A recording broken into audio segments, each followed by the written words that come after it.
Hello. Hello. How's it going? Pretty Hello. good. Oh, the Alices are here. See, we Oh. show up. Hang on a minute. Hey. Certified party. Already, Elroy and I already went through this. No barking. Huh. See, it really works. Yeah. Oh my. Oh, fantastic. Do you ever find Halloween costumes for your horses? Wait a minute. I can't hear anything. Okay. Get down. Hey, Mark. Can you get this dog? Get down. Get down. Oh. Worse than children.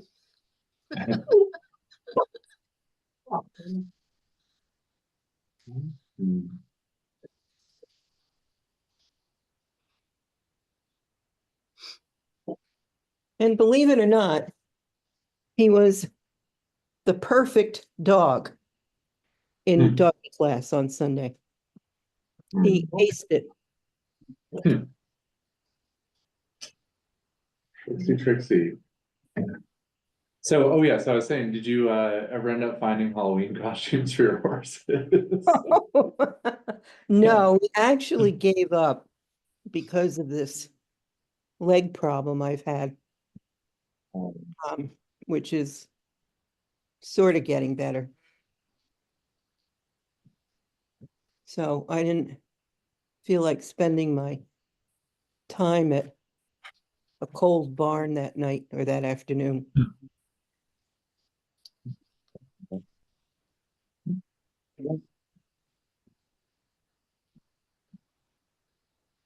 I got like 5 requests just before I could even get to this meeting. And there's John. And I see, hey, Hello. and I'm pretty sure Mike's coming. Oh, and Will and Nikki, you guys know no presentation at the PC meeting tonight. Right. Yes, thank Right. you for notifying us. Yeah, well, the illegal PC meeting. Oh, well, This- we have the training. I had to tell the planning commission and the PZA that you can't send out an agenda the night before the meeting and then have a meeting. Like it has to be warned like 3 or 5 days in advance. So, Is Well. am I Hi, Mike. I'm a little confused about the owl because I do see the panorama, but doesn't seem to be focusing on different speakers. Doesn't seem to be spoken on. Oh, there you go. Oh, All right. I see him. I see His voice activated. Christian. So are we all here? I see the full committee's here. Yeah, Sam will be in a beat. Okay. Yes. I think. Let me see. Get rid of that. You get this. So I think that since. Where am I? There we go. Since the full committee is here, I think we can begin the meeting at 4:02 p.m. We are waiting for Sam, who will be here. Oh, she's here. Oh, goody. So everybody's here. So the first thing is any adjustments to the agenda. And yes, I have an adjustment to the agenda, which was just brought to my attention a few minutes ago. Nikki and Will have answers to 2 questions that came up in our Act 181 presentation that they gave us. So I'm going to give them just a few minutes. Shouldn't take that much time to give us those answers. And then the other thing I was going to say is this may be a meeting that we need extra time for. So I'm gonna run a meeting that would go to 6 PM. That's a 2-hour meeting. If anybody can't stay till 6 or objects to that right now, that's fine too, but I do think we're gonna need the time for this meeting. Yay, nay? Okay, so the next thing is any public comment? Do we have any publics? Okay, hearing none, seeing none. Nikki and Will, would you go ahead with the with your answers to your questions on 181, Act 181? First, I just want to clarify, are you folks online hearing this rumbling, that's happening in the building? Is that, okay, we'll just, not bothering us, just want to make sure we shouldn't mute. So anyway, the two questions, and, I guess I'll just answer these quickly, but, Nikki and I are doing this research. So the two questions that came up were, the Land Use Review Board does not approve the regional plan and or the future land use map, of the regional plan. Can the Land Use Review Board propose modifications? And the answer is yes. So yeah, and that's on page 68 of Act 181, if you want to review that section yourselves. And then the second question is similar. If the Land Use Review Board does not approve the regional plan or future land use map, is there an appeal process? And there's no appeal process. Yeah. We do have 18 months. 90 days, I believe. 90 to- days, or I thought it was more like 18 months to fix any defects. We'll have to double check. I think it's 90 days. We'll have to check the amount of time that to fix any defects, and they can, but they being the Land Use Review Board can, but is not required to suggest modifications. And then we just confirmed today from Charlie Baker, the executive director of Chittenden County Regional Planning Commission, there's no appeal process. They just have to do it. John, do you have a question? Yeah, I think that might be wrong, because this would be very unusual, but any decision of, for instance, an agency secretary or any decision of a administrative branch agency can be appealed to Superior Court. So I don't know how this one would be different than any other. I mean, so if, for instance, Julie Moore is the secretary of the Agency of Natural Resources, if she makes a decision to apply a rule in a certain fashion, she interprets the rule, the regulation, as giving her the breadth of authority to implement it in a certain way, and you're somehow impacted by it, aggrieved by that, you can ask her to reconsider. But at the end of the day, she says, no, that's my final decision. That decision is appealable to the Vermont Superior Court. Likewise, I would expect, and this may be more a question for the Vermont Attorney General or Leg Counsel or something, Legislative Counsel, but I fully expect that those decisions where we of the belief that our plan met statutory requirements, but the commission did not approve it for whatever reason, maybe, and we think that was outside of their range of authority, we could go to Superior Court and challenge that. Let's say, the Act 181 keeps, the appeals to the, Superior Court for rejected Act 250 permit applications. But there's no language in, Act 181, at least we found reviewing earlier today, about, appealing regional planning. So I would suspect if it's silent on that, Will, that the Superior Court is an avenue. I mean, just think about it. If they acted outside their range of authority, you'd have to be able to challenge that, and there would have to be an avenue of appeal. That's just my take. I might be wrong. That would be a first if that administrative entity could not be challenged. Yeah, I know there are boards that do have it. Depends whether it's quasi judicial or not. And I just know that because of the downtown board who approved our growth center and then rejected our growth center. And we have there's no appeal rights that we have to appeal that determination by the board. So there are ones that don't have those appeal rights. But I'm not an attorney, and so I'd leave that for a professional.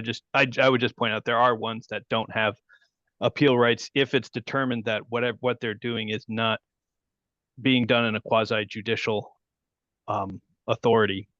If it's quasi judicial, then it has to have an appeal right. And at least that's what was explained to me and why we don't have the ability to appeal a denial of a growth center. And that is actually what I was speaking to, the decisions of a secretary of an agency, Commerce Community Development. Those are all appealable to Superior Court, or maybe it's a Supreme Court. I thought it was Superior Court. Yeah. But this would be an approval this would be an approval or denial from the Land Use Review Board. And if they're determined not to be quasi judicial, then that would not be appealable, right, according to what we were told. So right. And so agency administrator decisions are not quasi judicial. The environmental board, or whatever they call this board now, those are quasi. Well, they can act in a quasi judicial fashion, i.e., a hearing like on an Act 250 permit. But when they're in rulemaking, and I would expect this process is not, may or may not be quasi judicial. I don't know, Mike. But Mike, what was the name of the board that turned down your Montpelier's growth extension? Oh, their new name is Vermont. Help me out, Christian. Community Investment Board. Community Investment Board. I always want to say EIC, and I can never remember what the E is. It's Community Investment Board, CIB. Okay, and I'm going to backtrack here. We have James Crafts from the Warren Planning Commission who has joined us. And James, are you here to say something during public comment? You can do it now, or are you here to see how smart we are? Yeah, I'm taking notes. No, I'm just listening in. Thank you. Okay, thanks. Okay, so let me go back here. And so where we're at now is the beginning of our energy chapter review. I want to start with a few things here, which is we were late. It was late for us to get the draft documents and the additional documents that Sam sent out. So I'm hoping that, and I have talked to most of you, that we've at least gone through the document at least once. The other thing I'm going to do here is how I'd like to open this meeting is I feel we need all of us to finally get out on the table in the open, in meeting, in minutes, and feel good that we have gone through issues that we have, and that Sam and ourselves and Christian and Will and Nikki have understanding of what the regional commission members want and what we're asking for.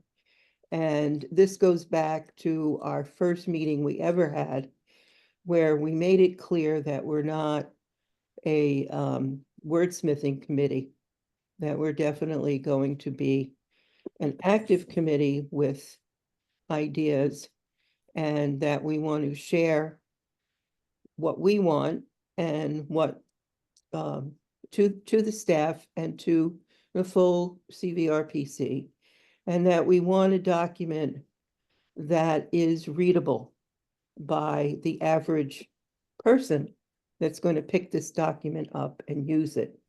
So in other words, the planning commission that I'm on in Waitsfield, that I used to chair, we used the regional plan commission, the regional plan from CVRPC, and help from CVRPC in our land use, understanding what a land use map is, and also the energy chapter that we had to edit because there were new regulations and statutes.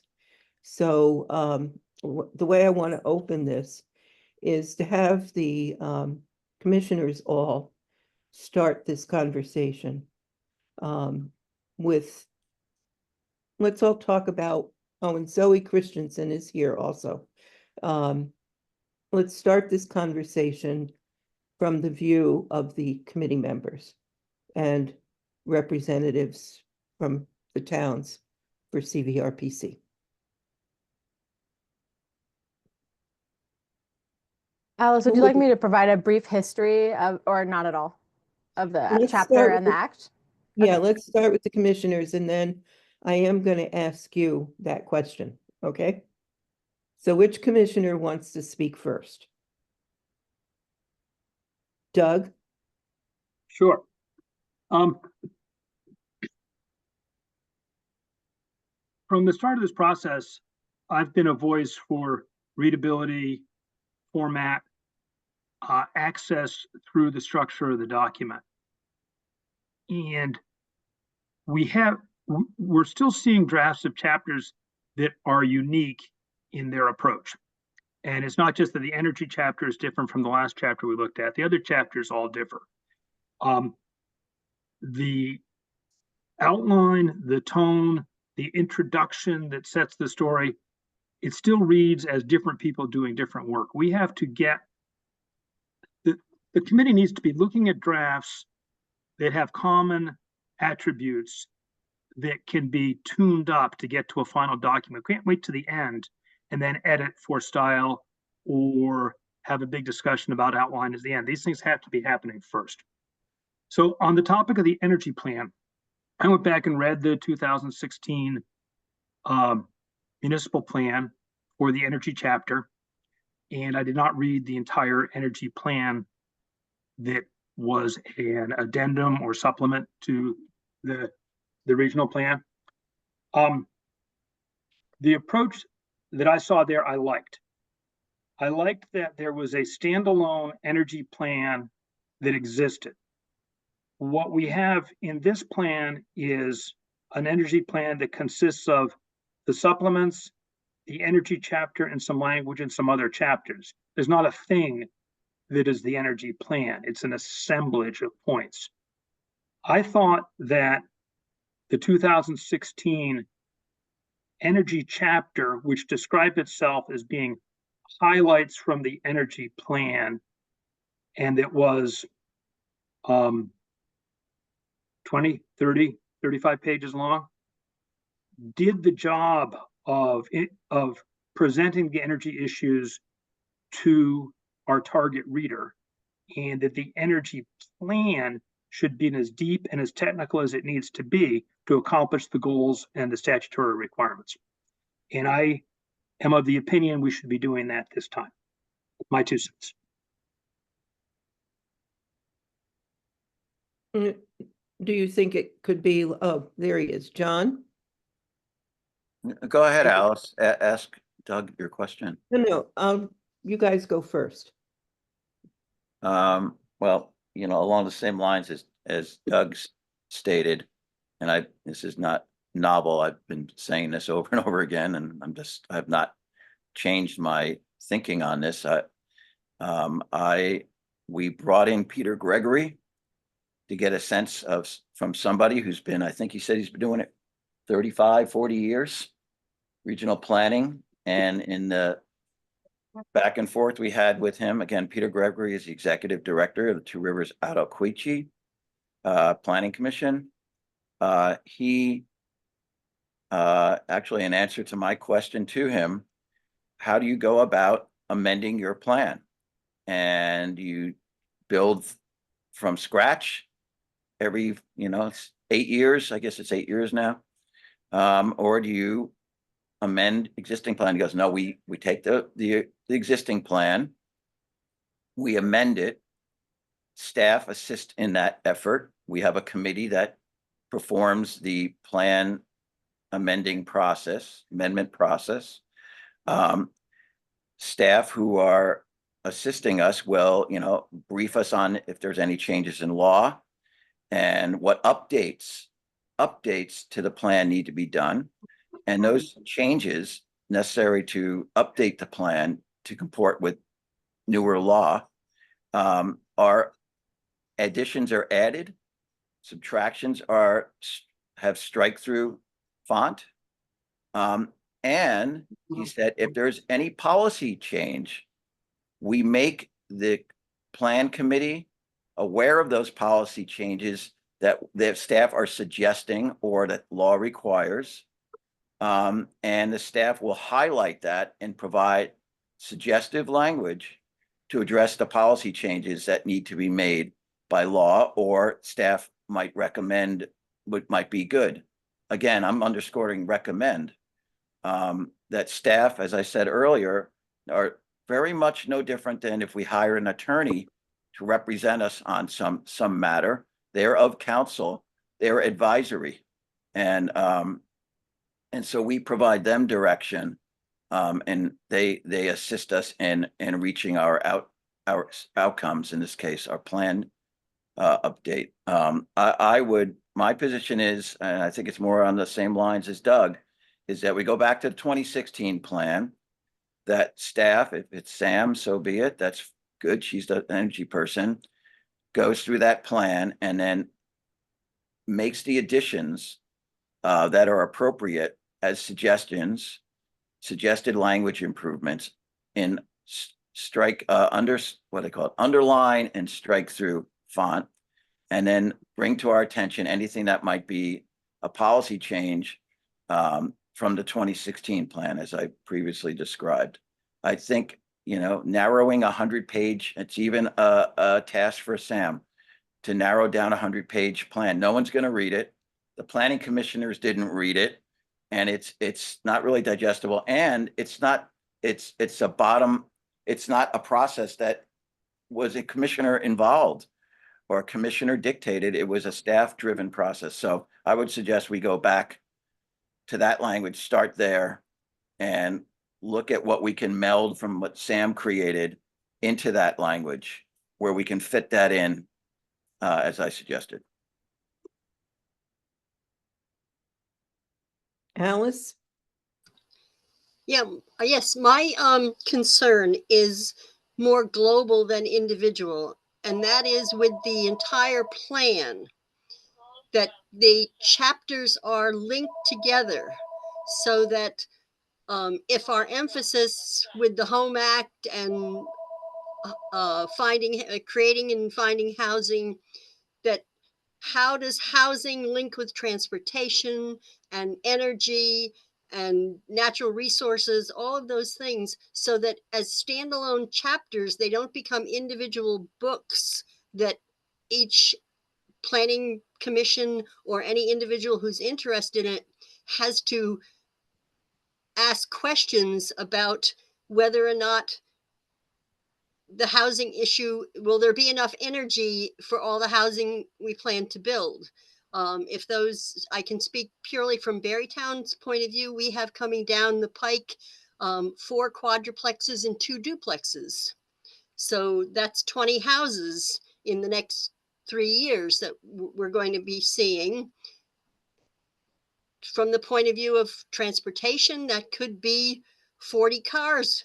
Of those 40 cars, there could be a percentage that are electric. So that links with energy. So I'm really concerned that whatever this regional plan is, that it becomes linked together so that there are no questions about what's going to happen in each individual chapter, that it would flow, that everything would be linked together. And that's my biggest concern, is rather than having freestanding books, have something that is contiguous and easy to read, but makes sense for people who are reading it. Something that would be giving a vision for the region, and using all, what you're saying is using all the parts that make that vision. Right, and they should all make sense one with the other. Okay. Not be just a treatise on energy or a treatise on housing, but if it's a regional plan for a regional, have it apply to that, to what is needed in that geographical area. They should interrelate. I think that would be the Yeah. term. Yeah.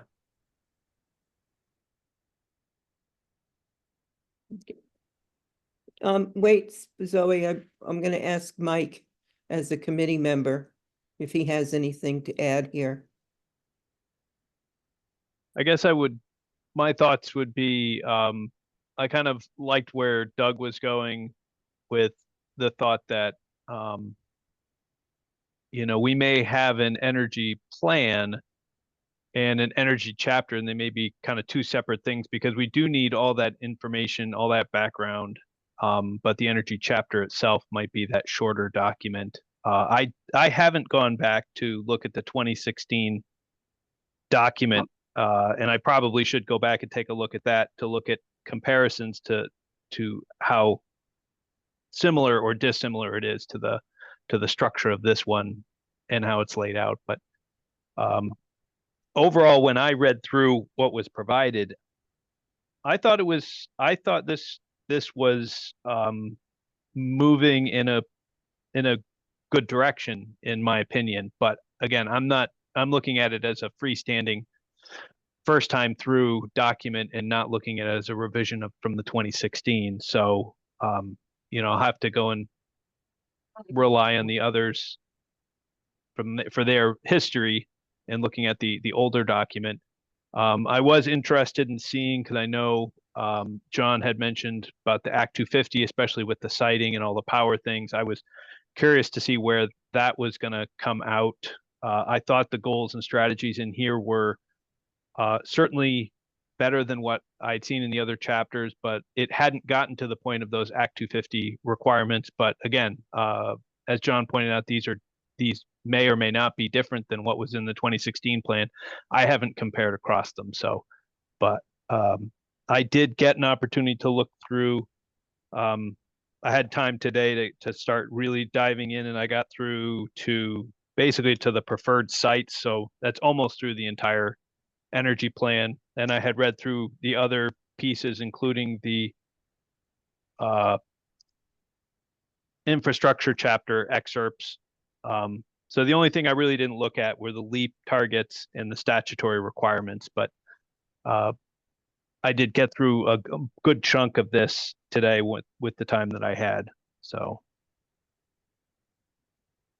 Okay, Zoe, if you can just wait, I'm a committee member also. So I just wanted to make sure every committee member put their thoughts out, and then I'll call you. I wind up wearing many hats and being in many committees. And I read this energy chapter as it is written now.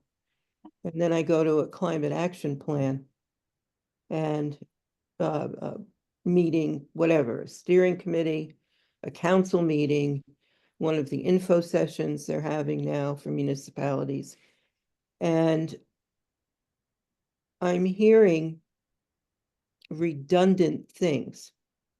Like when I read what you have, what you did provide us, I go to climate action and there's so much redundancy between what we have here in an energy plan and what's being talked about in climate action plan as actions and strategies. I tend to wonder if maybe the way to go about this to get a more readable document is to, yes, make the connections, mention the climate action plan and the work they're doing with housing and net zero and et cetera, and renewable energy, and put it more in as a reference rather than a full rehashing of what the climate action plan is going to have in its own document, which is going to be bigger than this. And I pointed out a couple of times to people that I work with on the task force I'm on. They're all state people. I come down and I'm a municipal person. My ilk has been municipal government. And so I start talking things that they go, huh? And they talk things that I go, huh? Okay, can you say what you're saying so that if I brought this to my town and my planning commission and my select board, that they'd know what I'm talking about, or that I'd be able to answer to them what they need to do, or what needs to go in our town plan, or what's our responsibilities that come from these state regulations. And our understanding right now in our planning commission is that we already, I mean, it took us, I would say, 2.5 years more than it should have to write our Act 174 section. And that was because we really had a tough time getting an understanding of what it is we needed to do, like what changed. So I know that I would say, as a planning commissioner, I need to bring the town a document that they can say, oh, I get it. This changed and that changed. And, and people are very concerned about, are we meeting our goals? And the last go around, Waitsfield really felt we were meeting our goals. There was no way around it. We were going to be at the 2050 targets. We felt, just from our heat pumps and solar farms and solar on the rooftops. So we're not, we just felt like we're not slackers. Like, don't make us feel like we're slackers. And I really feel that we need to do the same thing with this regional plan, is bring it down and state exactly what the new regulations are, maybe why, but iterate them in such a way that they're understandable. And not a long document to read. And I have an example I wanted to share with everybody. What I'm trying to get at is, I had posted the climate action info sessions up on Front Porch Forum. And I got a very good comment from Jazz Smith from Warren. And he or she says, I've read a few posts on this subject. It might be helpful to offer some suggestions on becoming familiar with the state action plan. Although extremely concerned with climate change and various strategies for remediation, I'm not familiar with the specific plan. And after reading about the opportunity to comment, I navigated to the current state plan. And to be frank, the volume of information causes me to lose interest quickly.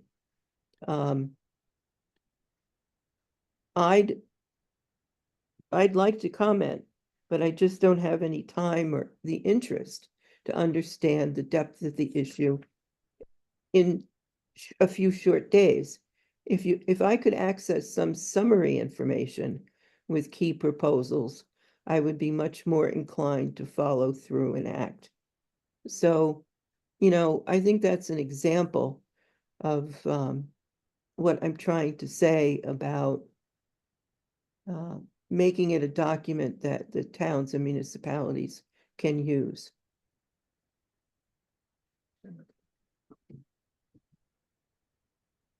Okay, Zoe?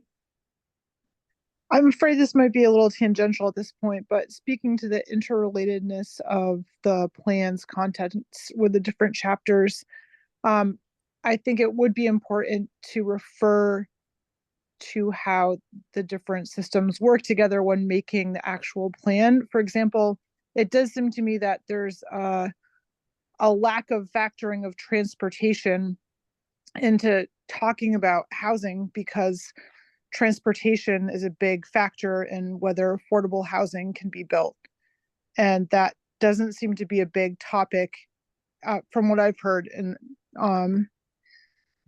planning the housing, like looking like deep discussion of where transportation, public transportation exists, where it could exist, where the house. So I think in these ways, it would be important for the interconnectedness of the information of the chapters to be utilized. That's one example that is important, I think. I'm sure there are others that I'm ignorant to.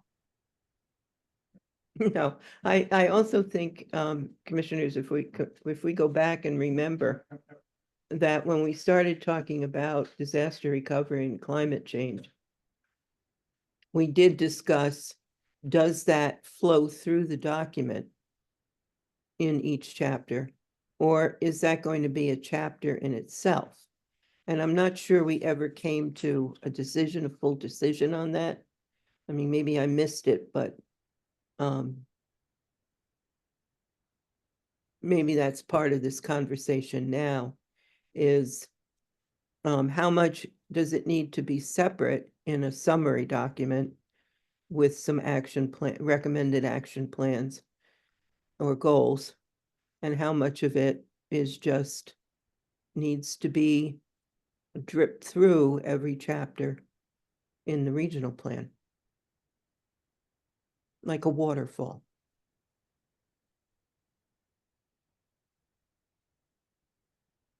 Any thoughts on that?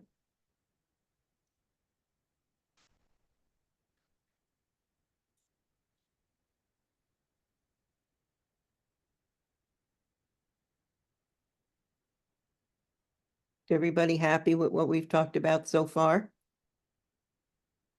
Any other? You're smiling, Doug. Do you have any more? You're muted, Doug.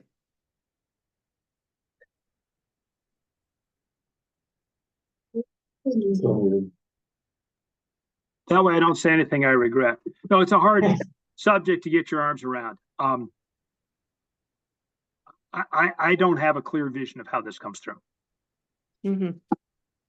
I know that there's an excellent executive summary in the 2016 energy plan, or energy chapter. And it's about 2.5 pages long.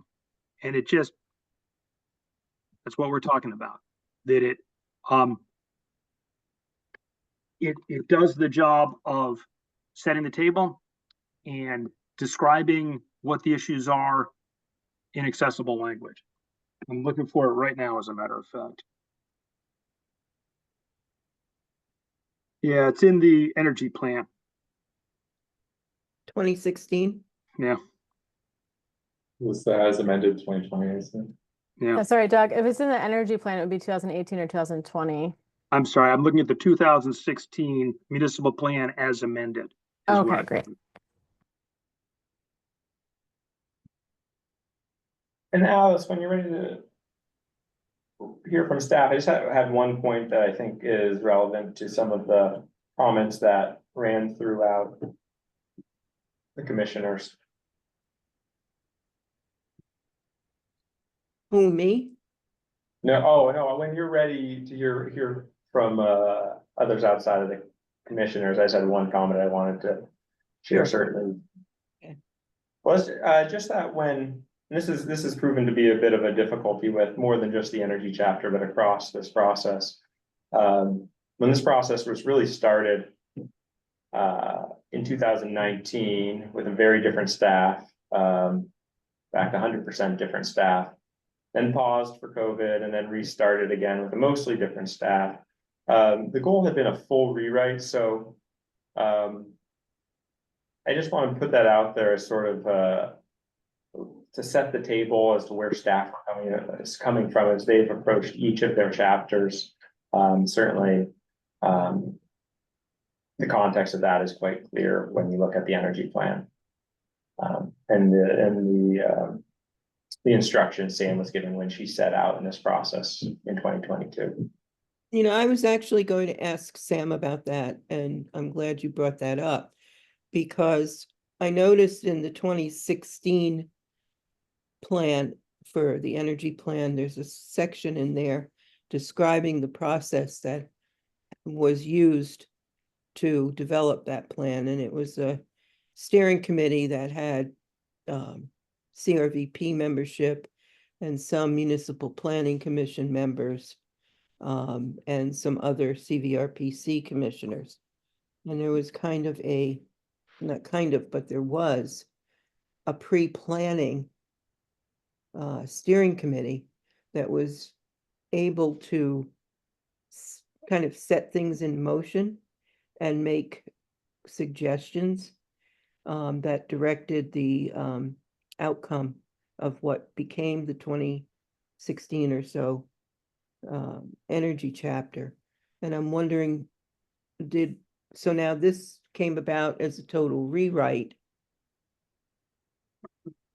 Yeah, I'm Was happy. any, yeah, go ahead, Sam. Sorry, Alice, I didn't mean to cut you off. Right, right. That's Yeah, okay. so so I did approach about reestablishing that committee, I think several times. I think for a good chunk of that, we were down to 4 staff. And I think part of one of the things that it didn't go forward was just capacity. In lieu of that, I tried really hard to offer regular trainings and updates, webinars, where I provided materials. You can see them on the workshop pages, where, you know, I did one on what is Act 174, what are all the updates. I think that was 2 years ago I did the first one, and I've done iterations since. I did a whole series on it for municipalities specifically about what they could expect, and I've come out into some towns as well, including John with you and Callis twice. Sometimes it was under the sort of, there's a combination of topics, but really to review again this process and to ask for feedback and to ask for sort of direction and how involved people wanted to be. I'm also working with about 6 municipalities on their own enhanced energy plans as well. So hearing feedback through there as well. But, I didn't get approval to do a discrete energy subcommittee, but I'm happy if folks really want to dive in. That would be great. I've spent there's a lot of work that you don't even see here. There's like 300 pages of all the breakouts for each municipality with all of their targets, and all of that has sort of stayed the same. All the data was updated, but all of that is sort of relatively stayed the same. And in fact, I've just tried to make it more transparent about how coarse a lot of the data is, so that we don't get hyper focused on that, and really just understand the scope of what the state goals are. But I guess I just do want to reiterate something that I'm hearing is when we approached, or when I was sort of handed down directions of how to do the rewrite, I was made very clear that the 2016 energy element, there's an energy element, right, that's required by statute, and then there's the optional enhanced energy plan. And when that was first done, 2018, and again amended in 2020, I believe, that plan was affixed to the end of the whole regional plan. It is intended, the statute language, to be part of the regional plan. And so, when I had first taken this on, I, in conversation with, with those who would show up to those meetings, and also I did come to speak to the whole board a few times. The plan was to merge them intentionally, so that it would be a comprehensive part of our plan. And that's why I had said, well, we don't want to stick a huge energy chunk right in the middle of the plan, right? So we could, put the transportation targets of the transportation chapter, and keep a lot of the introduction to our energy systems and infrastructure, et cetera. But if what I'm hearing is a large departure, or sorry, not a reversion back to how it used to be, that can be a clear directive. But I continued to operate with those sort of marching directions to integrate the two into one. But I don't know if that's helpful or clear at all. And I certainly understand that it is extremely technical, and I did try to remove a lot of that language. And I definitely hear that it needs to be shorter and even more succinct. I won't keep chatting. I want to make sure that there's time for you, Doug, and others, but I do have a list of very specific questions I'd love at some point to get to you on like potential new policies and very specific methodology questions that I think we could make great use of some of this time, but I really want to obviously prioritize hearing from you all. So I'm happy to stop talking. Doug?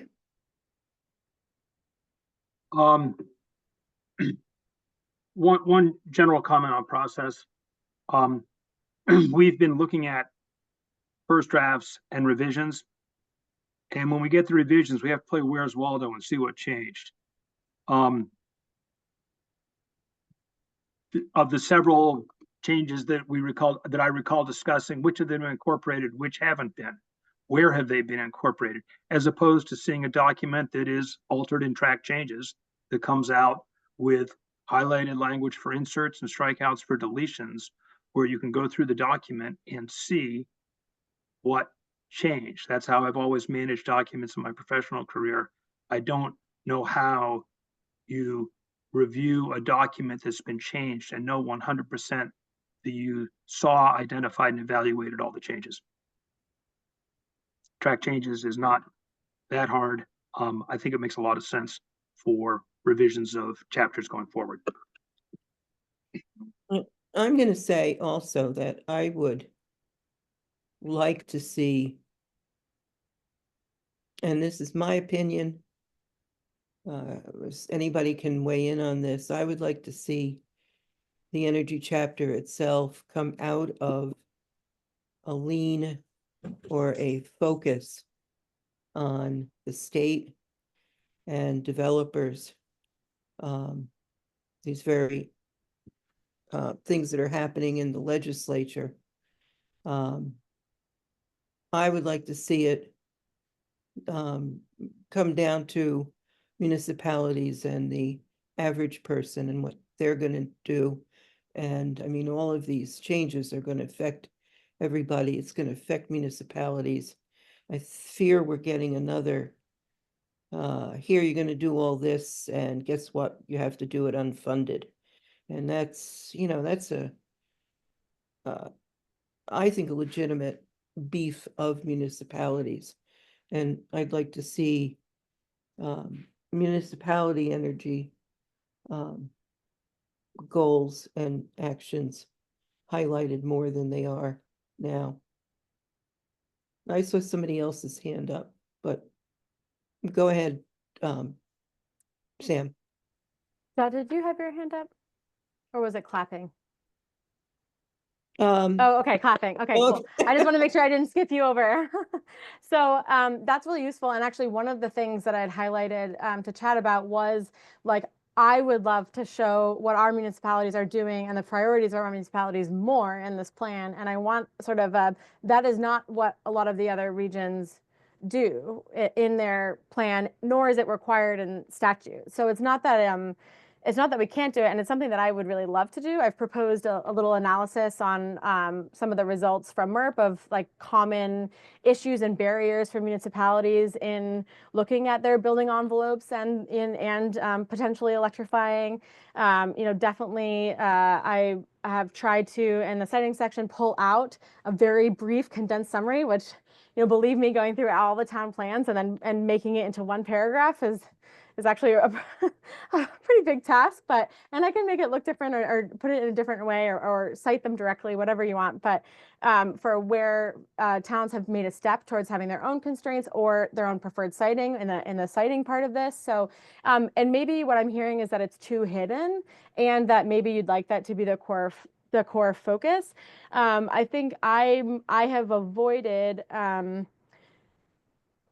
I did not want to appear that I'm telling municipalities what to do. Instead, I'd like to be providing options of what municipalities could do and their potential roles should so choose in weatherization, in fuel switching, in reducing vehicle miles traveled, in fleet electrification, in renewable energy generation and storage, and energy reliability and independence. So like if that would like you'd like that to be the thrust and that's what is highlighted throughout, you know, that's really useful to know as a direction going forward.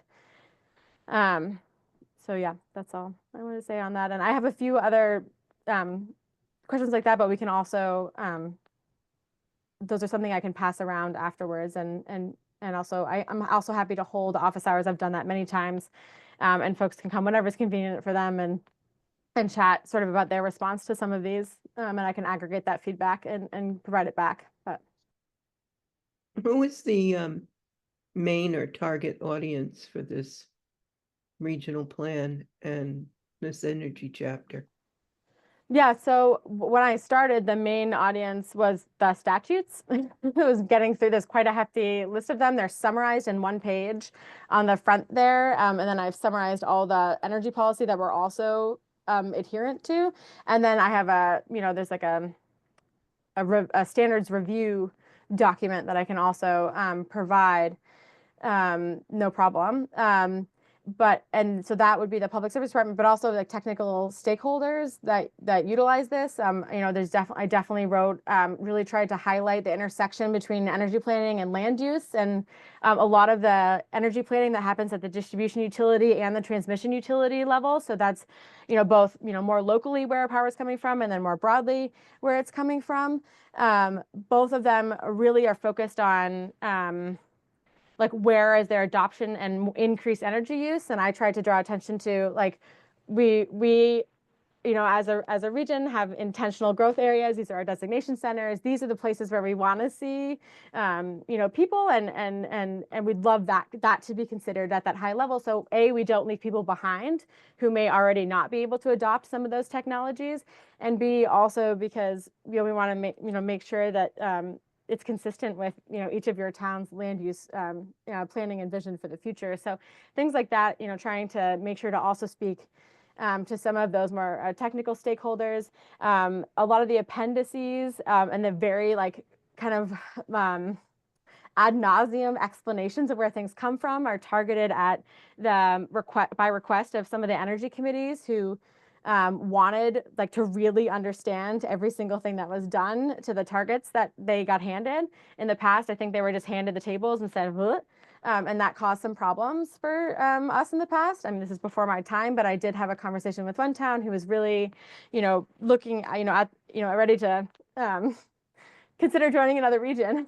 And I wanted to make sure that everybody understood where they come from and that there is flexibility in these targets, both at the regional level and when you look at, at your town's breakout, there's flexibility there too. And I, tried to explain in a lot of those nitty gritties. And I don't expect people to read that and be able to immediately understand everything. That's why I spend so much time out at your working committee meetings when you're doing these plans. So I think the audience was definitely sort of the statutes themselves and some technical stakeholders, and then the folks in municipalities who are trying to actively use these breakouts for their own planning purposes. And I'm hearing, and I'm trying to cut that down. And also, maybe it's a matter of a lot of that needs to go in a separate guidance document that isn't part of the plan itself. And maybe I'm just trying to do too many things at once, which is par for the course for me and for, the different directions that demand our attention. But yeah, I think you can see that shift is sort of only very mid-process here. Okay, I'm going to call on and let Zoe speak. But what I'm going to put out there for everybody to start considering is what, Sam, would help you the most between us and you, and vice versa. What would help us most from Sam to get this moving? So think about that. Chew on that one. I should have given out gum or something. Zoe? I just have a quick question. Doug mentioned a lack of a document with side-by-side strike through a new language, and I'm wondering, does such a document exist yet with the new energy revisions? Because I'd be really curious to see that, and if it doesn't, I was curious if there's plans in the works to make such a document with strikes through side by side, because I'd like that. Well, Yeah, I Zoe, think what I'm we're sorry, go ahead. asking for, we are asking for that so that we have an understanding of what we need to do for this. I know a few of us have asked for it. Can we just see what is and now what changes? And I know that that was really requests when we were doing our Act 174 update in Waitsfield.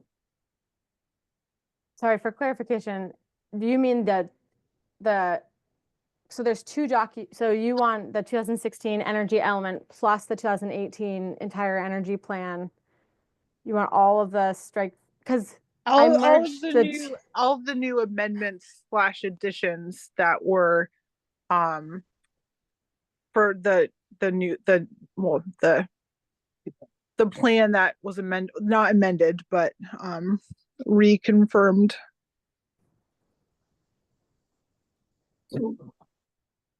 The differences between the current plan and the 2018 plan, or sorry, 2018 readopted or amended 2000 readopted. The readopted, that's the word I was brain farting away. Readopted. The difference between the readopted plan and the 2018 plan. Okay, so we have done because we started out as a rewrite, that current plan, the readopted plan, it doesn't flow well. The strike through format doesn't really work. So we created a crosswalk which is showing from goal to goal. It's less so background context isn't really included, but goals and strategies are compared and identified where they appear in the new plan. A lot of the old plan does carry through. That 2018 plan, it's still taken word for word out of that plan and put into the new plan. So that document does prove valuable. But a strike through, the way you get when they update statute, would be a lot of striking. It'd be striking.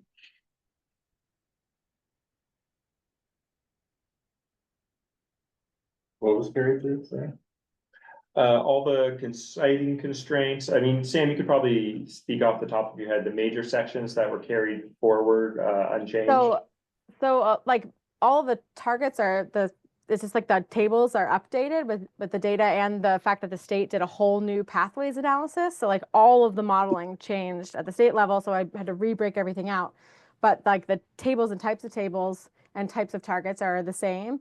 All of the state and regional known and possible constraints for siting are the same.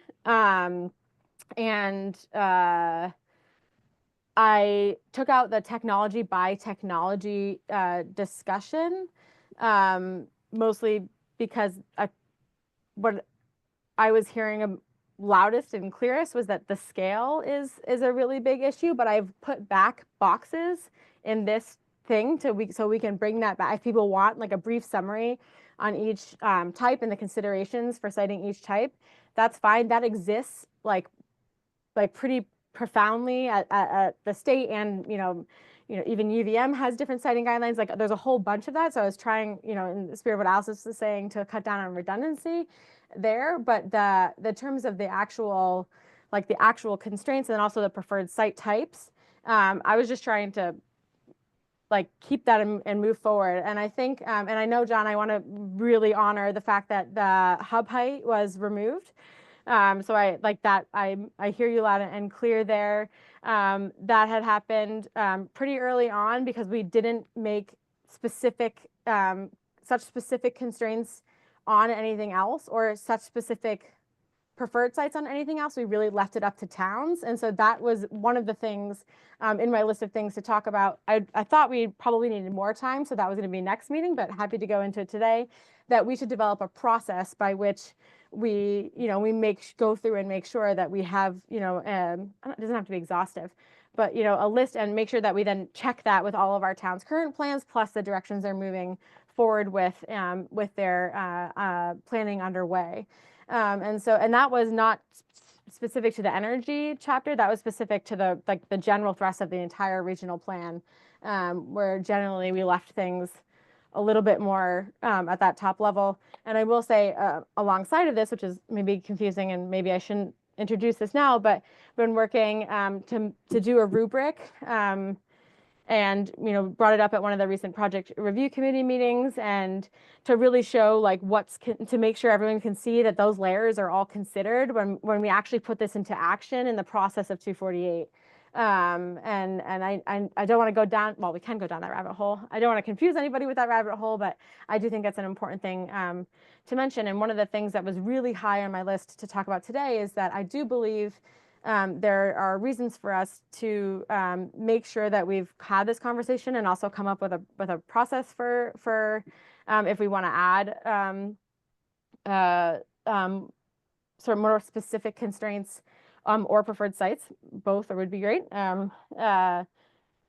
Because I do think that the renewable energy standard update may mean that there are bigger projects that may be seeking to be cited throughout the state. And so I think this is an important thing for me to be transparent about with everybody, and also that we're prepared for that. And so I think that's something that, yeah, I've highlighted that I'd really like to discuss. Chin. Can I chime in, Alice? Oh, John, yeah. Hi. What happened to Doug's hand? And I appreciate what Sam's thinking is. No, thank you, Sam. But Sam, you spoke to scale. Scale, I've been in this conversation for decades now, and both at the local, regional, and the state level. My greatest concern, overarching concern, this plan should be an aid to communities and not a threat to communities. This was the conversation of our energy committee. We did not want this plan to be commandeered, to be utilized by I'm going to say rogue developer, and large scale energy developer. And, frankly, they're coming to this state because there are huge incentives, and they build at scale for many reasons, but it has to do with lining their pockets. It's all garbed in saving the planet, but it's about lining their pockets. Stuff goes to BlackRock and Vanguard, and they bundle these things. I've talked about this before. This plan should be assisting the towns and not be a threat. And if we don't have specific, threshold criteria, like we did with hub height was important. And if you look at that language closely, folks discussed, well, what if a town wants to put 450-foot tall turbines in their town? Well, there are two considerations. There's one, the town wants to do it, so we should look into accommodating that to the extent that it's not going to have a regional impact that's deleterious to other towns, and or wildlife habitat, etc., water quality. And, you put these things, wind turbines, I'm focused on that. They're at the top of the ridges, and they generally, in this state, the ridge lines generally are also town lines. So on one side of the ridge, you got Stowe, the other side of the ridge, you got Worcester.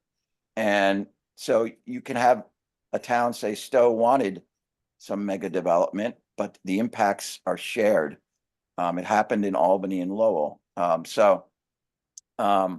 We wrote the language such that we had a really tight hub height, and then there was language in there that said if towns have a project they want to see, they can come to us and we can make an amendment specific to that project, to the plan, and after considering the impacts, plus and minus, to the region and member towns. That was the whole idea.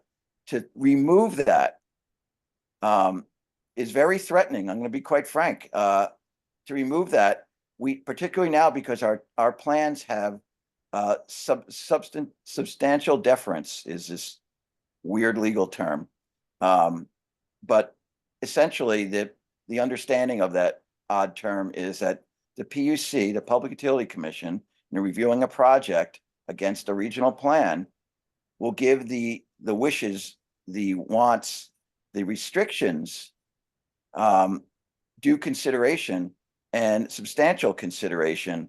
While the Public Utility Commission has overriding authority, they have to make a better case for that, that there's a greater good. And that offsets the negative impacts. So, living in a rural community, I can think of a couple of farms that would be perfect industrial solar development. Perfect. My God. And it would destroy the heart of our community, because those are also very precious. But they're owned by a single person or group of family members, and a developer waived the money. A farm around the corner from me just, I think, sold for $2 million. So waive the money. And these people might say, well, you know what? I'll buy a farm in Montana for that kind of money, and I'm getting out of here, and they'll leave the mess behind. So we gave a lot of thought. There was much discussion about this.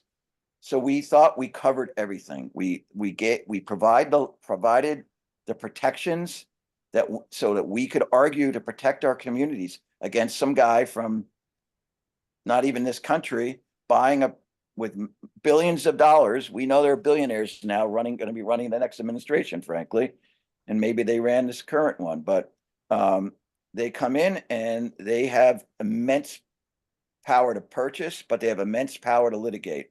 And so the law is clear, unless you are specific, absolutely specific, and this gets down to the shalls and musts. You remove the shalls and musts and remove specific numerical criteria, and even if you win in the end, you're going to lose in terms of finances. Communities don't have the wherewithal to fight these things. So they're going to settle. The developer will throw them some money for the fire department or something. And they'll say they'll walk away with their tails between their legs. I don't want our communities to be that. I want our communities to be in control of their destinies. And that's what that last energy plan did. I don't see this one as doing that. And frankly, so I think we need to, where the strike and delete stuff, the track changes stuff, I understand if we're going to continue with this new language, which I don't, quite frankly, generally support this approach, how we got here. I continue not support it, but if we're going to do that, then anywhere there's a policy change, for instance, hub height, that should, from the 2018 plan, that amended 2020 should be identified, where it's going to shift the burdens of proof, where it's going to shift the power of the plan to protect our communities against a rogue developer coming in. We need to know that, so that we can give that due consideration and see if that on balance makes sense. So that's what I would like to say. You're asking for direction, Sam. Go through the citing criteria where there's numerical stuff, using hub height as an example, and say, this is what it was, this is what it is now.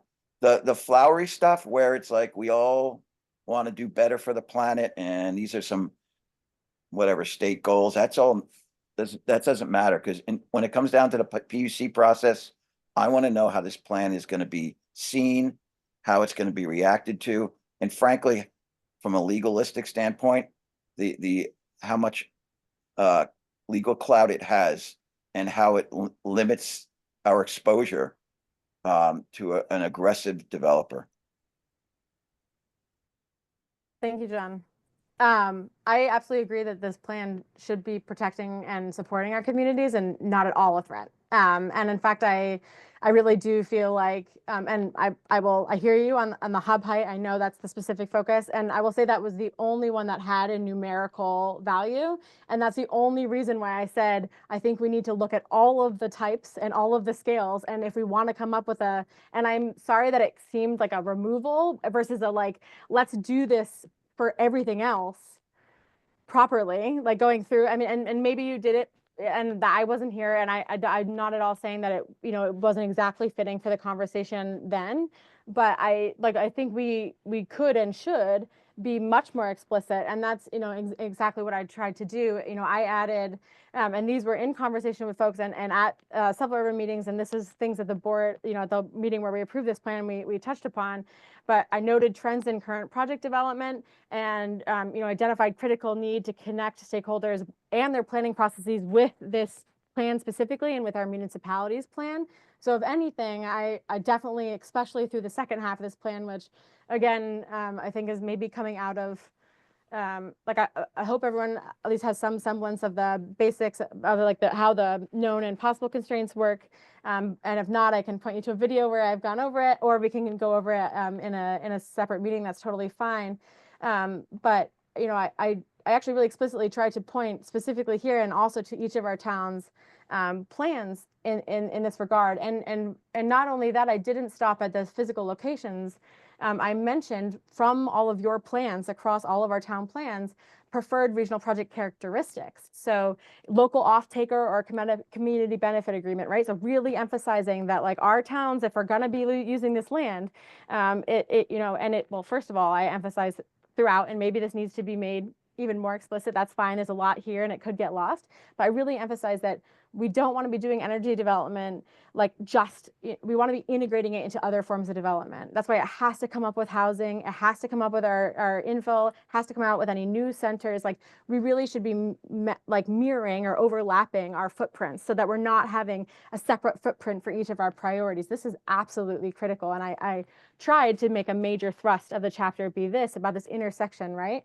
And then I think another thing is, having the community engage early on in the process, absolutely minimizing impacts to forest clearing, making sure that we're also on track for our 30 by 30 goals. Anything about ecosystem or any fragmentation, plant screening, pollinator habitats, all of this kind of stuff is all there. We emphasize the combined storage, microgrid potential to get at a lot of the reliability issues that we hear about. And so I think even reducing the embodied carbon of the actual project itself, there's all sorts of cool things that people are doing now that we could ask for. And I think I also really just, really briefly, I hear the concern, and I do think we need a rigorous plan so that we are prepared if that should happen. But of the 43 projects that are above 150 kilowatts, right, out of our 2,463, this is specifically solar. And I think we have 2 or 3 windmills. And then we have our hydro generation, which is a third of our current generation, which I really want to make sure we talk about as a group, because we don't have a clear vision there. And I think it's really important we balance hydroelectric generation, ecosystem impact, flood mitigation, obviously, and recreation. So that's a place where I really want us to, that to me really needs to be a place where I haven't come up with anything because the other plan didn't speak to that. And so that's where I really want to have those conversations. But of the, 2,500 solar projects that we do have in our region, about 43 are above 150 kilowatts. Half of that are above 500 kilowatts.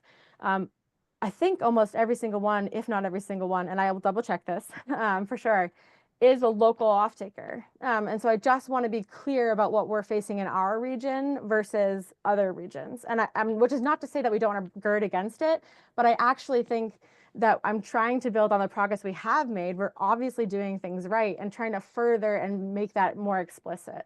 So I really don't, I'm sorry to hear that removal of that hub height felt like a threat. And, I could have left it in with let's revisit how you did this, and let's make sure we do it for everything else, and also make sure it's consistent with our towns. Because I will say, doing the enhanced energy planning with a bunch of our towns now and doing updates, there are folks that are interested in wind, and for a lot of reasons, it doesn't suit our region well. So most of the time, it's not particularly well suited. And also, we already have existing constraints for any development above 2,500 feet. Many of our towns have lower height maximum than that, and that's fine. We note that can be consistent as long as it's explained well in the plan, which it is. So when we look at those maps, and this is what was going to be the top focus of next time, was I could actually show you all the layers so everyone's on the same page of understanding that.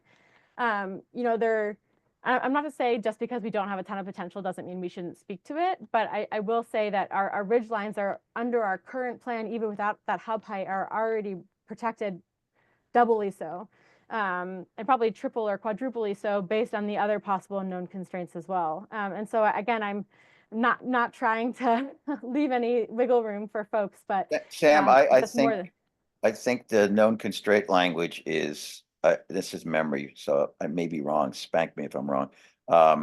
But I think it doesn't have the shalls and musts. It's like consideration should be given. Okay. Take a look at this and we might want to be concerned. That is exactly the language that they'll throw right out. So if we are serious about, say, the number above 2,500 feet in elevation, I think that's the Act 250 number. I think that's too high, by the way.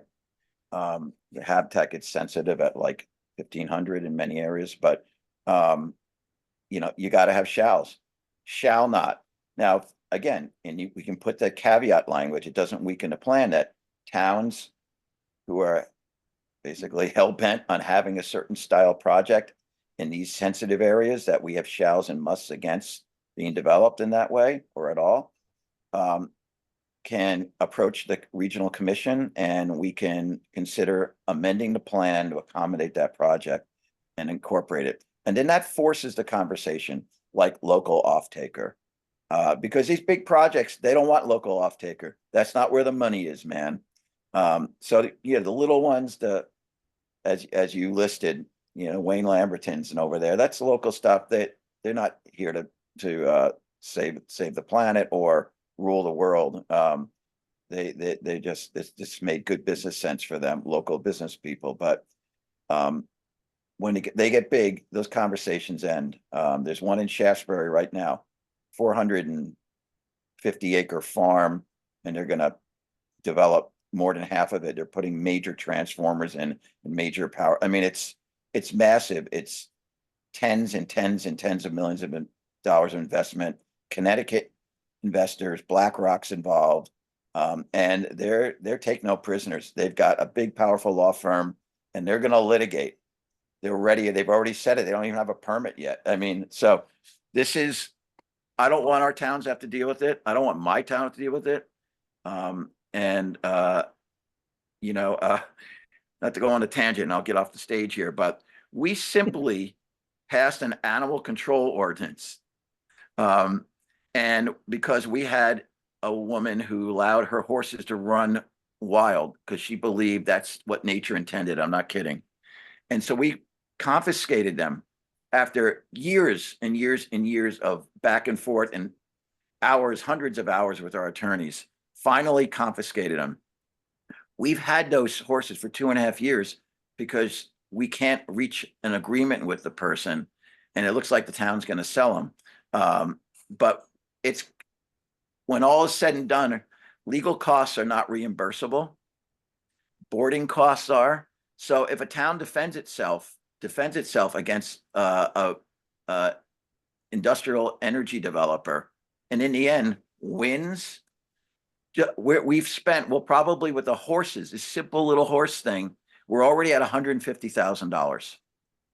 That is not reimbursable. Imagine a big energy developer from New York City or another Spain, Norway, with billions to play with. We will not be able to defend against it, and we will go broke attempting to do it. So we have the power to put the language in that where we say we flip the switch if it's going to happen, but it's the power is in our hands, and for us to walk away in this process and not grab that, and then allow us to dole out which projects should be approved and not, because we don't want to be specific. And thank you, Sam, for hearing this. We do ourselves in our region and our communities a disservice. And ever the more reason that we go through what do we want, so that we're, because the thing is, if we constrain everything, it won't pass, right? So we also, like, I'm really trying to get us to focus on what do we want. Is hydro feasible for our region? Because it's pretty strong thus far. There isn't a lot of state support because the FERC process is costly. But does it have to be dam based? Can it be inline? Can it be pumped? Like, are communities interested? Like, that's why definitely try not to ignore the hub height, but just to have the conversation of like what does work for us, so that then we can like have that balanced conversation and look at ourselves as a region and say, okay, these are our strengths. Here's how we have more than enough to get to our goal.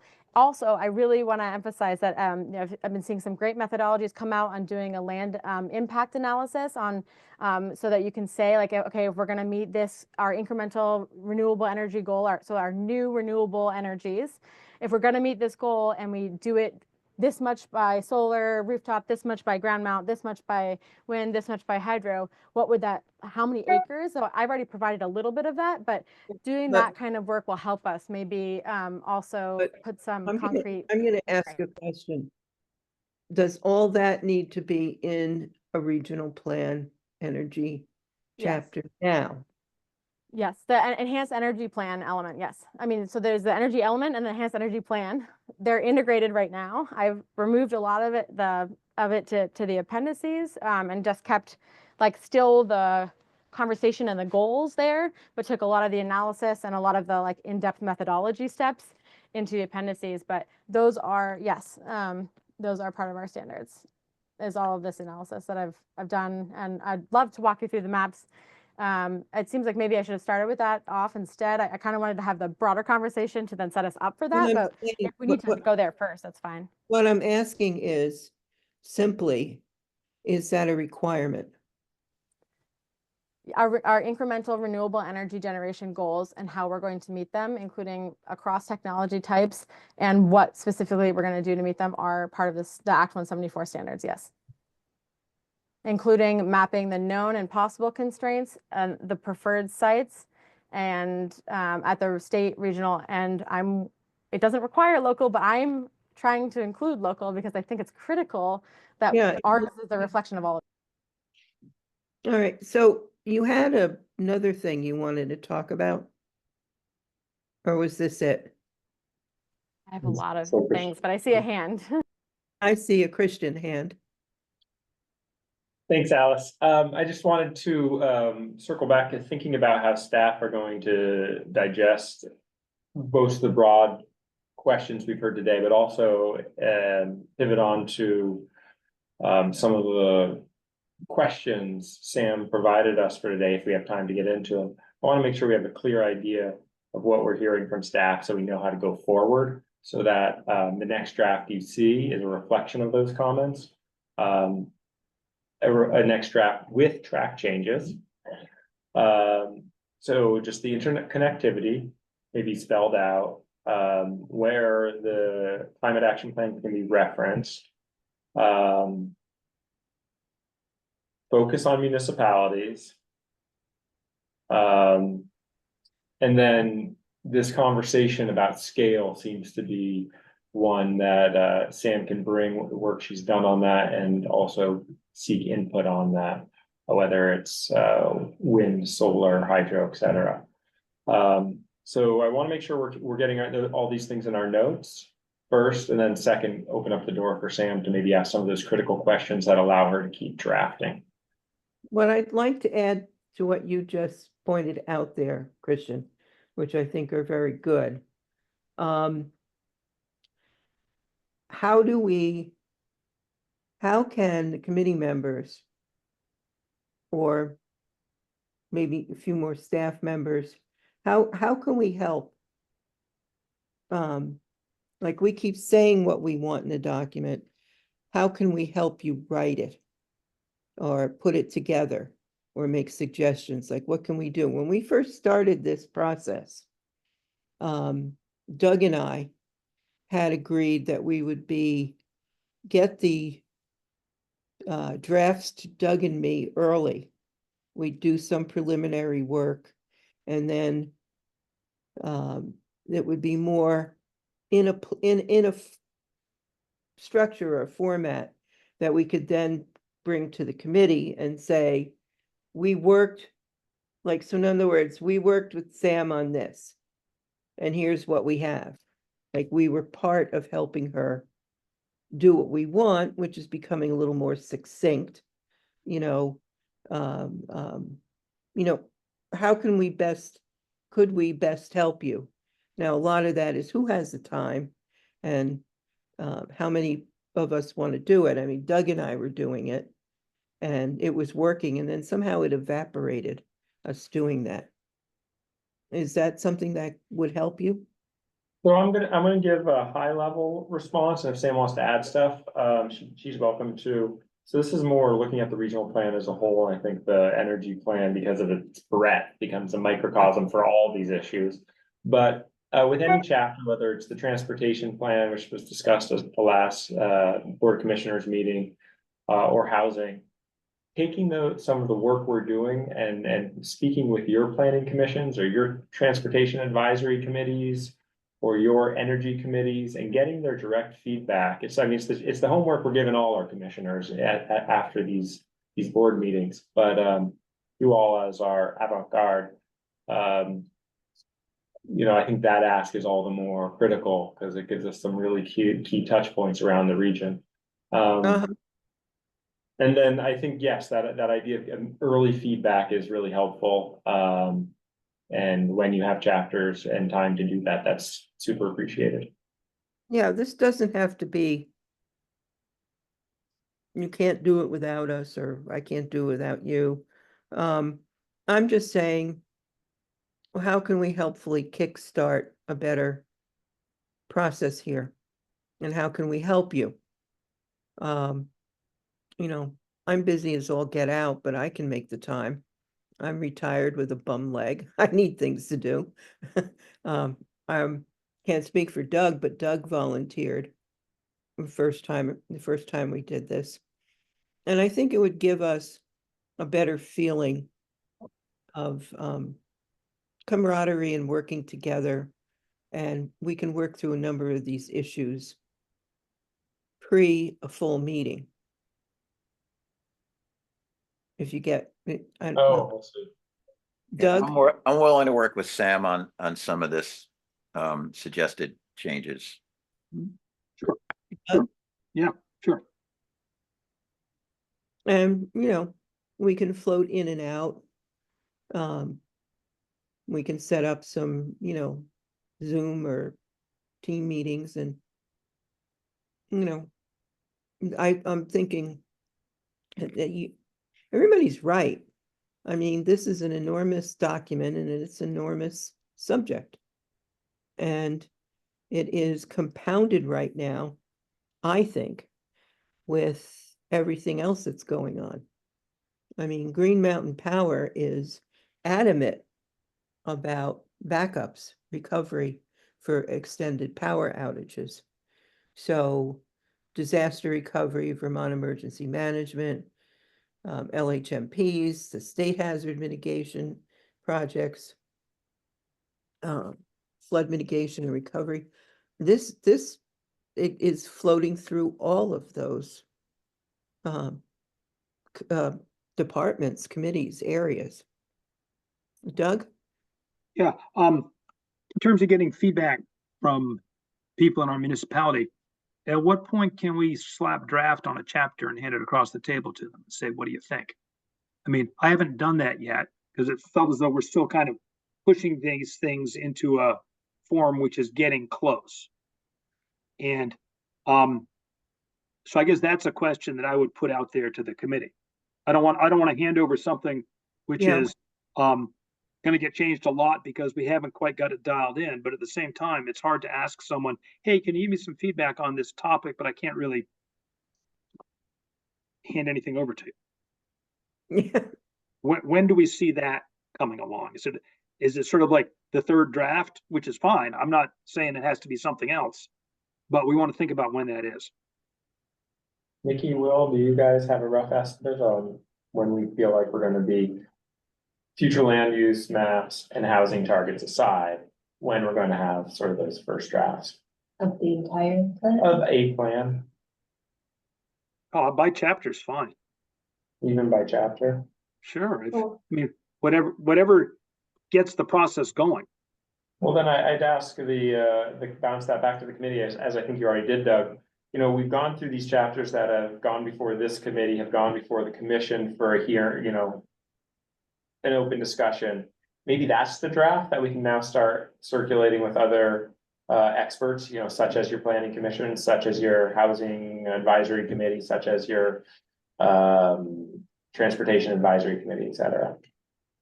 That's we can ask Jerry D'Amico how he feels about that too. Like, at what point could we say, here's a draft to our planning commission or to our select board and say, give us some feedback. But I guess I'd want to know what sections, I guess, or chapters were at that point to take that next step. I'm not clear on that. I think the energy one is in flux. We're No, no, not. developing it on the fly. I don't know if transportation is closer or housing's closer. I have no idea. The chapters that the full commission has heard presentations on include natural resources, economy, and transportation. Correct. Just those three for now. And Have next those- in December, we'll do another. Have those chapters been updated based on comments when they were presented to the commission? Yeah. They're in progress, but yes, they are. Okay. So maybe that's our benchmark. Yeah, transportation was the most recent to go to the, they've all, excuse me, all with comments from the committee. Transportation is the most recent one to go to the full Board of Commissioners. Don't know the status of that Board of Commissioners round of comments being incorporated, but yes, all of them have incorporated your feedback from these committee meetings. I think definitely economy chapter and the natural resources could be looked at as drafts. Why don't we identify the ones we want to move forward and then task our committee with making sure they've read it, reviewed it, and given their final kind of views on that language and any changes. And then we'll have as an agenda item, I'm sidestepping you, Alice, put on the agenda for the next meeting, basically stamping it as draft and moving it forward to whatever the next step and process is. It's a partial draft. Right, that's right. It's a draft of a draft. Well, it's only a third of the content of the. or Early half. draft.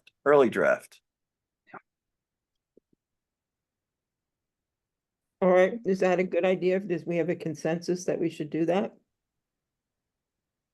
Okay. So And whatever form they're in, we're gonna need them, well in advance. I know we seem to be month to month for our meetings. Mhm. So I mean, I'm gonna want time to read them and digest them and get back to you all before the meeting. Yeah, we'll turn this around, talk to any staff who haven't, make sure all staff who are working on chapters have made any changes that were recommended or addressed any comments that were recommended. And then we'll get them right up on the website. Some should be even this week on the regional plan webpage on our website and send around that link. And also just want to clarify that the next meeting of this committee is scheduled for December 3rd, because we've kind of been off the first Tuesday of the month. But I mean, unless that's what's currently, unless people want to change that, but that is I assume at some point, well, we'd revert back to the first Tuesday of the month. Sure. If that's the case, then yeah, I think we can do it. It makes sense to me that it's a short time between this meeting and December 3rd, but it keeps everything that we've done today fresh. And it would be very nice if all the chapters looked the same if we're gonna hand it to people. Yeah, okay. Format wise, right, Doug? Yes.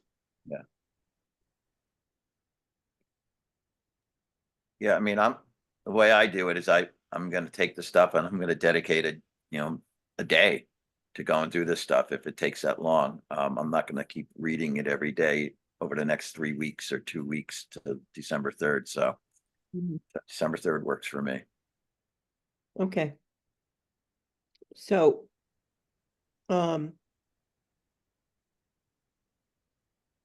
So, Sam, I think you're gonna get some help from us, if you so desire. I wanted to make sure that you were getting feedback to be able to move forward with. And you have your hand up, so you want to say something. I was just gonna suggest that, in the spirit of what several folks have already brought up, the sort of intersectionality between the different chapters, the sort of intersection points, perhaps, you know, making sure that that's at least a few have been highlighted before they go out, I think would be great. And then also just perhaps arming folks with a few specific questions, if there are any. Obviously, general feedback is always welcome, but if there are specific things that this committee wants feedback on from their, like the rest of their municipal leadership and or broader community, I think it's always really helpful. I know I get a lot of plans that just come at me and they're like, let me know what you think. And it's always really helpful if there's specific questions, like, or specific policy points that you know, want feedback on, or even, you know, specific, like, you know, broader organizational things like having climate run through it, or something like that. I mean, I think some of the questions that you all have asked might be useful to have as like a companion handout, like a cover sheet, if you will.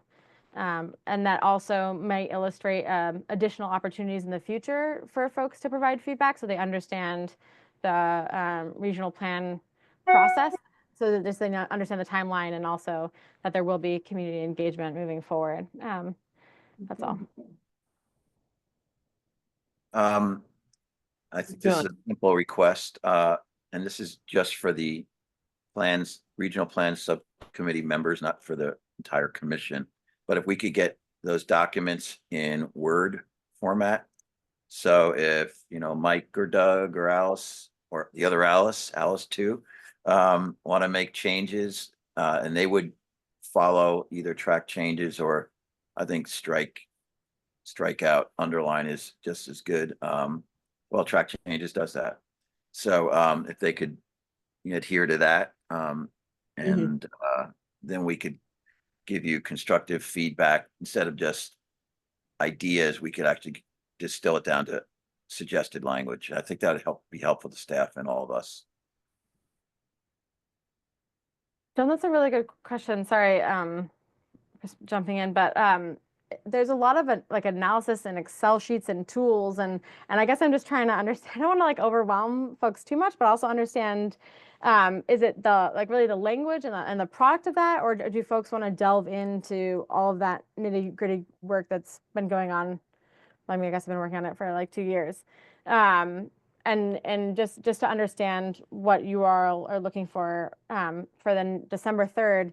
Do you want me to continue updating this as I was doing, or do you want me to reach out and meet with folks ASAP? Or I just want to make sure I'm on the same page with everybody else, because I want to do this justice, and also I'm aware that I mean, part of the reason this is so late is everything's always on fire in my world, unfortunately, with the way that MERP rolls out, and among other things. And I'll continue to get used to that, and I'm sure once I'm a seasoned planner, it'll be no problem, and my time management will look different. But you know, I will say there's often times where it's like, hurry up and make sure, you know, I did prioritize making sure, you know, everyone could sign their $2.5 million of funding. So I just want to make sure that I know the clear expectations, so I don't let you all down.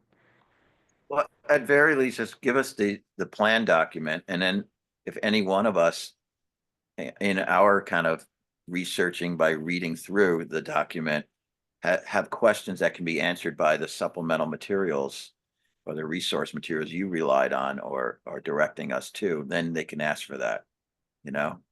Awesome. Otherwise you might be just spending a lot of time on stuff that no one's going to read or care about. Yeah, has to get done, but yes, definitely, I hear you. And I guess my only question is, if I write out the questions that I had for today's meeting, is that something that would be appropriate to send to this full committee, just to get, you know, initial impressions on the wood target, you know, a few questions like that. And, you know, I did really emphasize, in line with many of the conversations we had, and really on protecting municipalities, or supporting them, I should say, you know, really emphasized, you know, different mechanisms for reducing our future electric demand growth. And I understand that that sentence is already inaccessible, but basically making sure that we're doing things like waste heat recovery, you know, ground source heat pumps, like district heating, some of the storage, you know, where possible, and well-intentioned and correctly sized for critical load. These are the things that will help us make sure we're not just electrifying all the energy we use, but we're reducing that amount of energy as much as possible, then where appropriate electrifying, and that will help us long-term spend less money on these big infrastructure improvements or additions, and also will require less renewable energy generation in the long term. And like, this to me is, I find that like easy to say in a sentence, but it's actually, it's like kind of complicated to get that across. And so I just want to make sure that folks are in support of this, because those are newer pieces from the old plan, where we really were like, okay, this is how we want to do renewable energy. But I'm trying to be like, okay, well, we can do renewable energy generation, but we don't have to do this much if we do these other things. And I feel like that is in line with the spirit of the old plan and what I'm hearing in communities. But that's some of the more novel stuff that that's, you know, that I've been working on outside of this plan as well, and you know, really does seem to suit you know, the direction of this committee, but also of our towns.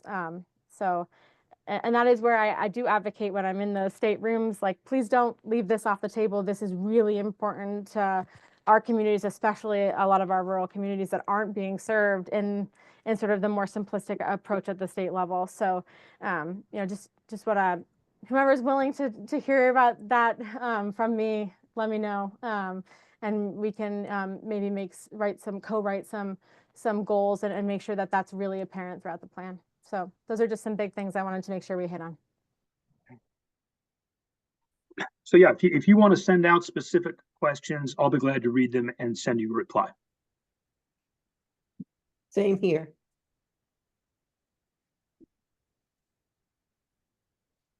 Okay, does anybody have anything else? Nothing else earth-shaking? Do we ever approve the minutes from the October meeting? I might have skipped over that.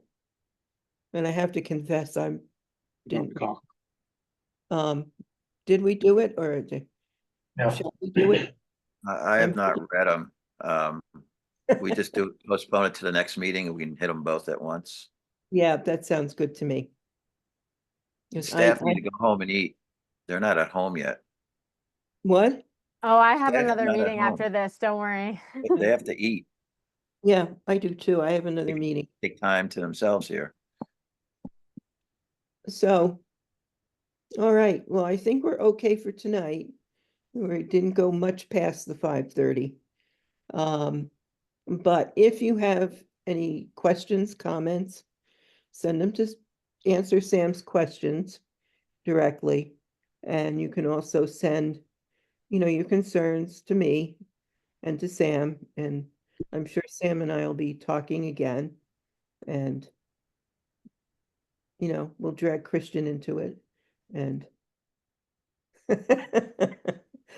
we'll all be here again. So I'm going to say, everybody stop and have something to eat and get ready for whatever your next meeting is tonight. Thanks, everyone. Great meeting. Thank Thank you you, all very Sam. much. Appreciate it. Thank you. Thank you, Sam. Christian, Will, thank you. Nice job, everybody. Thank you. Night. Or motion. All right. The minutes will reflect the motion to adjourn. Thanks, folks. You don't need a motion. Motion to adjourn. No, you Alice, don't. second. Chair can just adjourn a meeting. All right, cool. Okay. Better yet. We Yeah, all we always- can see that we're leaving, right? We all move to adjourn. Thanks. Good night. Bye.